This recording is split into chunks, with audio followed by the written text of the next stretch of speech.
Alright, it's that time of the year once again where we look at our new anime list. This time it's going to be the summer 2021 edition. And to be honest, the spring season was kind of sort of drifted a little bit. Like, there was a couple bangers that I did watch and review. Shadow's House. Bakuten was pretty fun. And Mars Red. But we're not here to talk about the spring 2021 season. We're here to bang out the summer 2021 edition of the watch list. Anyways, let's just get started with my pick for number one. It is Vanitas no Card. So Vanitas no Card is essentially, from what this thing says, there once lived a vampire known as Vanitas, hated by his own kind for being born under a blue full moon, as was to rise on the night of a crimson one. Afraid and alone, he created the Book of Vanitas, a cursed grimoire that would one day take his vengeance on all vampires. There is a confirmed second season for this. So when this ends, it's probably going to go 12, and then 12 to 24. And another, season from now. But the one thing that caught my eye is that the art style looks very reminiscent to Pandora Hearts. Now, Pandora Hearts came out in 2009, the anime version, but the manga version was in 2006. And then, coincidentally, Vanitas was the following project after Pandora Hearts. So I sort of have a familiarity with the series. Because I watched all of Pandora Hearts and I really like Pandora Hearts. If you haven't watched Pandora Hearts, go watch Pandora Hearts. Pandora Hearts, Pandora Hearts, Pandora Hearts. And these should be airing on Friday, my time. It looks like a fun show. Number two, we got Remain. It is a water polo anime, which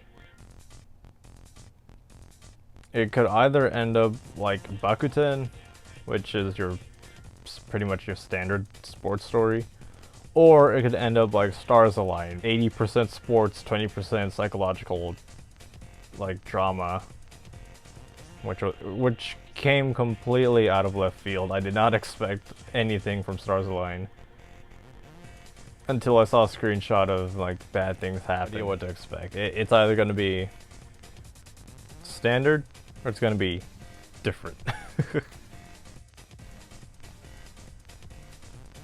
And that will come out on Saturdays. Following up is Uramichi Oni-san.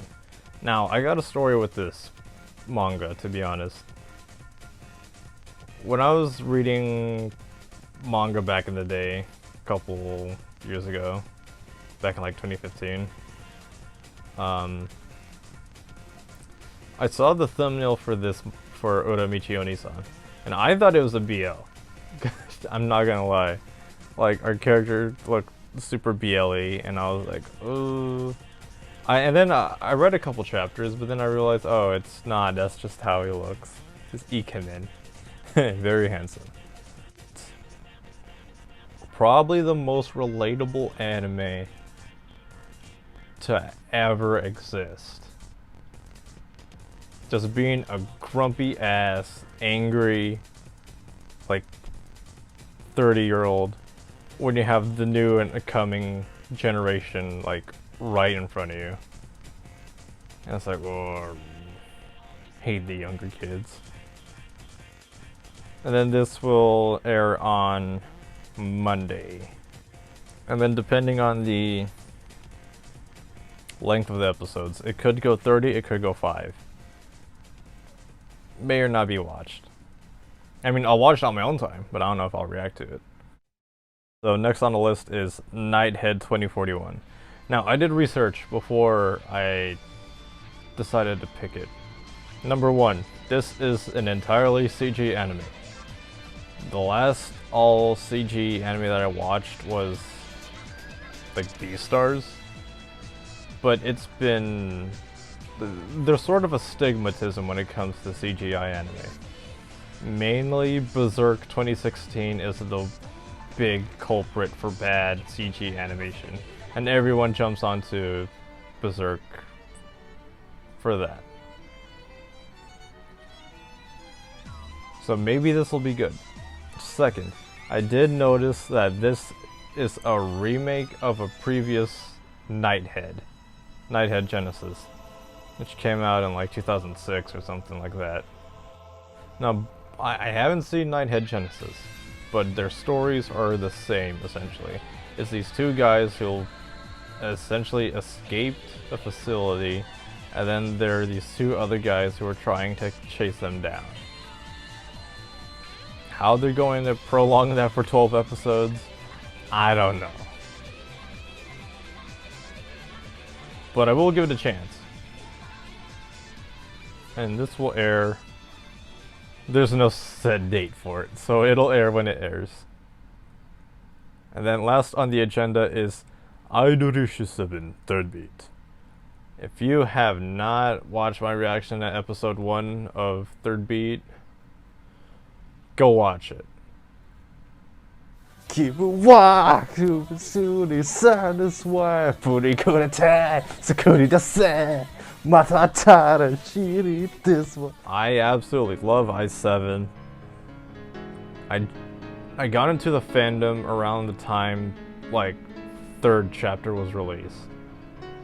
Around 2018. And I didn't really look into the lore of what happened in Third Beat, or Chapter 3. But I know the fandom has a united consensus that this is probably the most darkest part of the game. Each character in like Chapter 1 and 2 has gone through some sort of like bad spot in their character arcs. But apparently third chapter is probably the darkest one, because we get introduced to Zool. Beyond that, I don't remember. I don't know anything else. All I know is that I like Zool. Zool's pretty good. That was the quick rundown of the stuff we're watching, and then here's the schedule. Let me know what you think.